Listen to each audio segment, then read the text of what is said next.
In the middle of the North Atlantic Ocean, where the wind never asks permission and the sea decides who passes and who does not, there is a small, unforgiving rock called Lime Rock.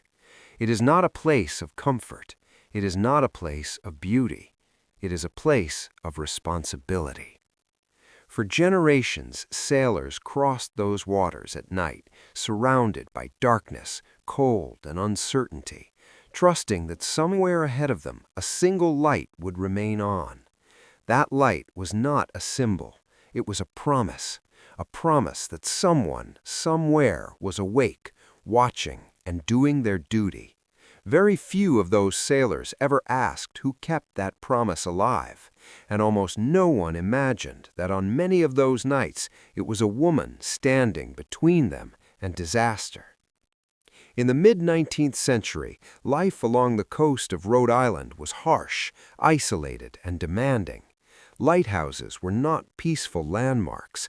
They were lonely outposts where mistakes were paid for with lives. The lamp had to stay lit every single night. Not most nights, not easy nights, every night. Wind, snow, exhaustion, sickness, none of it mattered. If the light went dark, ships were lost. And when ships were lost, families waited forever for men who would never return. Ida Lewis grew up inside that reality. She did not learn about the ocean from books or stories. She learned by listening to it, watching it, respecting it. She learned how the wind changed before a storm, how the waves sounded when something was wrong. While others slept through the night, Ida understood that someone always had to remain alert. That understanding shaped her long before anyone ever spoke her name beyond that small stretch of coast. Her father was the official lighthouse keeper, and the family's entire life revolved around that single beam of light. There were no days off, no excuses. The light came first. When her father became seriously ill, the responsibility did not disappear. There was no ceremony, no announcement. The ocean did not care about titles or expectations. The work still had to be done. And so, without making a statement or drawing attention, Ida began doing it. She climbed the narrow stairs. She trimmed the lamp. She cleaned the glass. She checked the light again and again through long, silent nights. In that era, no one expected a woman to shoulder that kind of burden. But Ida did not think in terms of expectations. To her, this was not bravery. It was necessity. It was simply the next right thing. Living on a lighthouse was not simply a job. It was a way of life that demanded complete surrender. Days were shaped by the weather, not the clock. Nights were shaped by responsibility, not rest. Isolation was constant. Weeks could pass without visitors, without conversation beyond the sound of the sea itself. For many, that kind of solitude would slowly wear down the mind. But for Ida, it became a space of awareness. She learned to notice small changes, the way the wind shifted direction, the way the water sounded different when danger approached, the way silence itself could feel heavy before a storm. There were nights when sleep came in fragments, interrupted by the need to check the lamp again and again.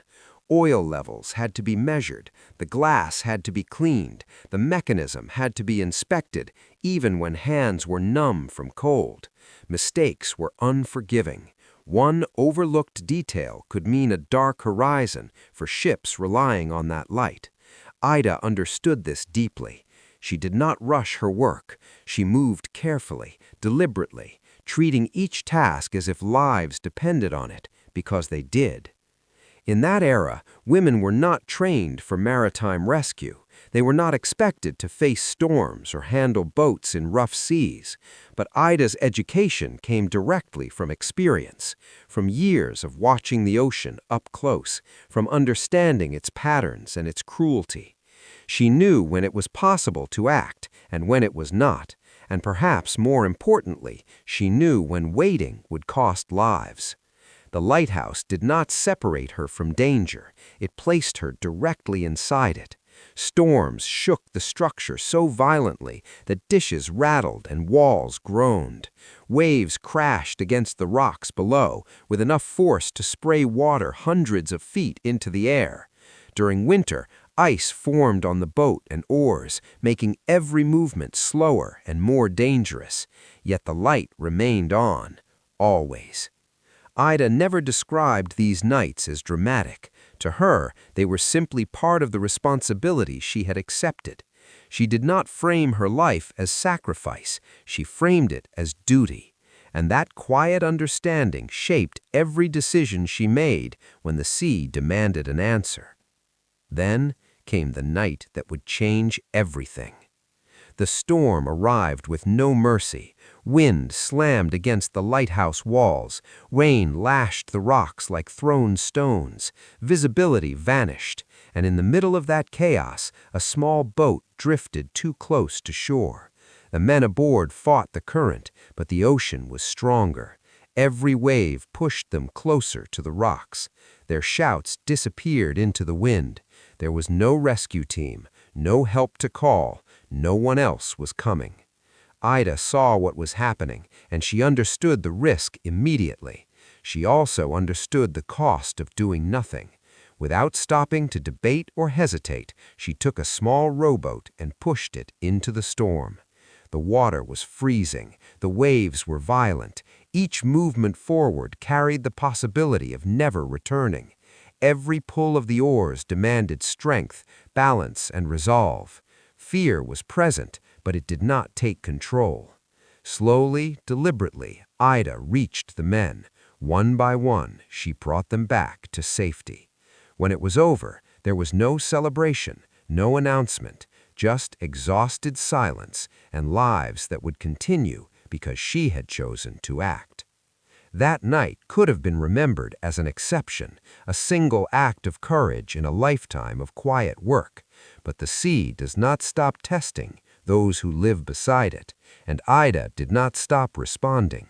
Over the years, storms returned, boats failed, people were pulled toward danger, and each time Ida made the same choice. She went out into the water again and again, knowing exactly what it could cost her.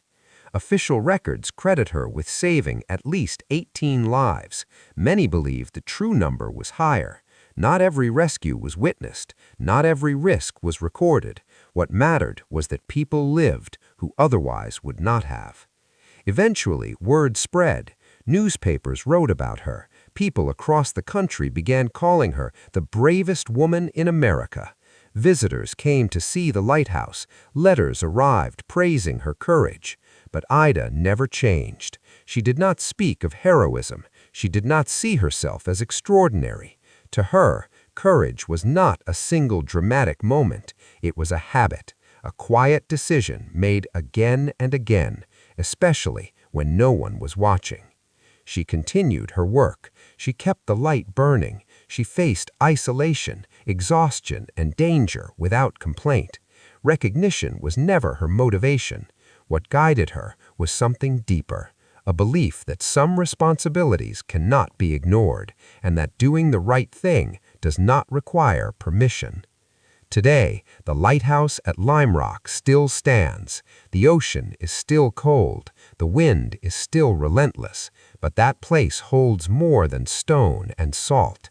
It holds a reminder that America was built not only by famous names and grand events, but by ordinary people who accepted responsibility when it mattered most. Ida Lewis never wanted to be remembered, but what she did could not be forgotten, because true courage is rarely loud. It does not announce itself. It simply appears when it is needed, and when it does, it changes lives forever.